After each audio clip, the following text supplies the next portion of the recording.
So, when you think of a crime, what's the first image that pops into your head? Probably one person doing one illegal thing, right? But the truth is, major crimes are rarely a solo act. They're more like a full-blown production with a whole cast of characters: the helpers, the planners, the cheerleaders in the background.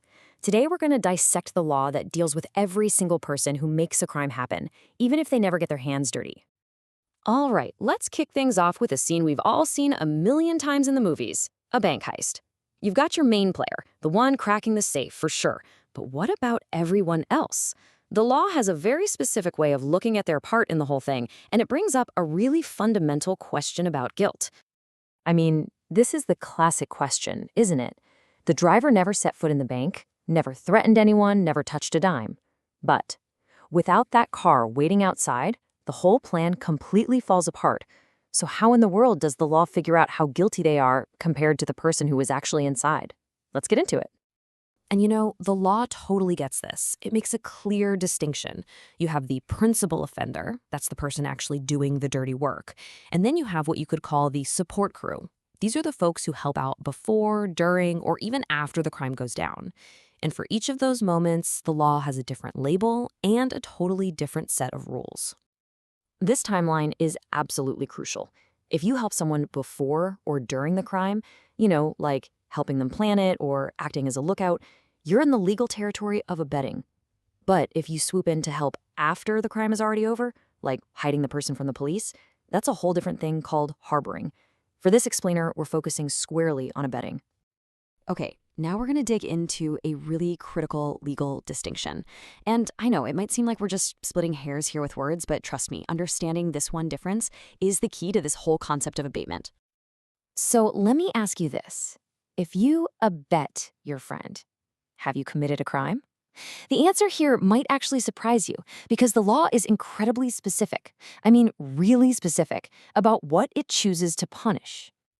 You see, the word abetment all by itself is, well, it's pretty general. If I'm pushing you to study harder for a big exam, I'm technically abetting you. The law calls this abatement of a thing, and it's totally fine, not a crime at all.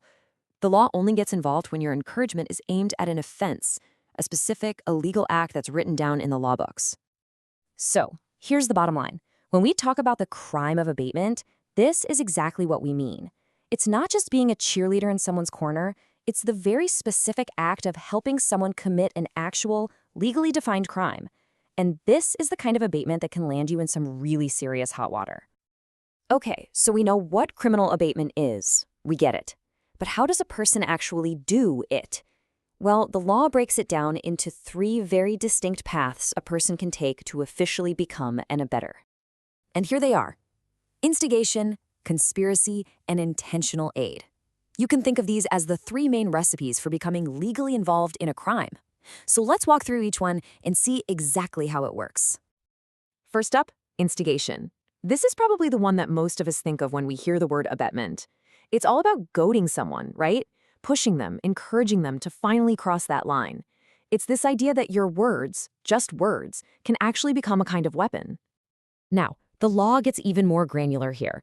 Instigation can show up in a few different ways. There's active encouragement, yelling, "Go for it, just do it." There's active suggestion, where you actually provide a little blueprint for how to do the crime.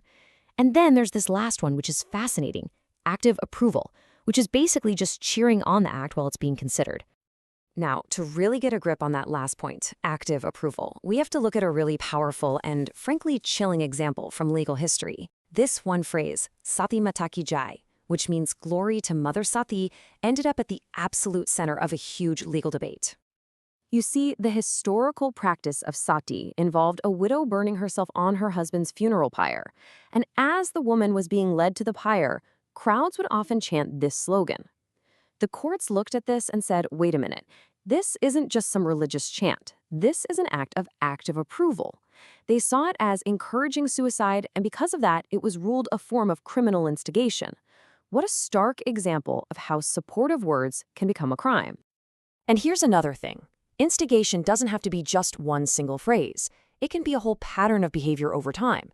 For example, in cases where a husband constantly harasses his wife, threatening divorce, just making her life an absolute nightmare, to the point where she commits suicide, The courts have found that his ongoing, tormenting conduct was in itself a form of instigation. The actions spoke louder than any words. Okay, so moving on from words and conduct, let's look at our last two paths, conspiracy and intentional aid. Now, these are much more about planning and taking action. So, when we talk about abetment by conspiracy, you might think a secret agreement to commit a crime is all it takes. You and a friend decide to do something illegal, and boom, that's a conspiracy, right? Well, not quite. There's a key ingredient that's still missing. And that missing ingredient is what the law calls a preparatory act. For the conspiracy to be a crime, someone has to actually do something to move the plan forward. It doesn't have to be the big crime itself, just one tiny step towards it. So if the plan is to poison someone, just buying the poison is that preparatory act. That single action is what turns a secret thought into a criminal conspiracy. All right, let's tackle our final category with a hypothetical. Imagine this. You lend your friend a gun, and you know they're planning to use it in a robbery. But for whatever reason, your friend gets cold feet, and the robbery just never happens. Have you committed abetment through intentional aid? The answer is a big, fat no. And this is the single most important rule for intentional aid. For you to be guilty of abetting by aiding someone, the crime you were helping with has to actually happen. If that robbery never takes place, you can't be guilty of intentionally aiding it. Your guilt is completely tied to the final outcome. And this right here creates such a clear dividing line. For instigation and conspiracy, you can be found guilty of abatement even if the main crime never goes down. Just the act of encouraging it or planning it and taking one step is enough. But for intentional aid, everything, absolutely everything, hinges on whether that main crime actually got committed. This is a super important point to remember. So let's zoom out now and pull all these pieces together. We've seen how the law carefully picks apart the role of a helper, figuring out their level of guilt based on when they helped, and just as importantly, how they helped. So what are the big takeaways? First, that timeline is everything. Abatement is for help before or during a crime. Harboring is for after. Second, it's not just general encouragement that gets you in trouble. It has to be the abatement of an offense. Third, remember those three paths: goading someone on, planning with them, or directly helping them. And finally, that critical difference. Only direct aid requires the main crime to actually happen for the helper to be guilty. And all of this leaves us with one final, incredibly complex question. The law of abatement is this constant struggle to measure the guilt of the person who plants the idea versus the person who actually carries it out. It's a really tough balancing act, and it forces us all to ask, where does responsibility truly begin?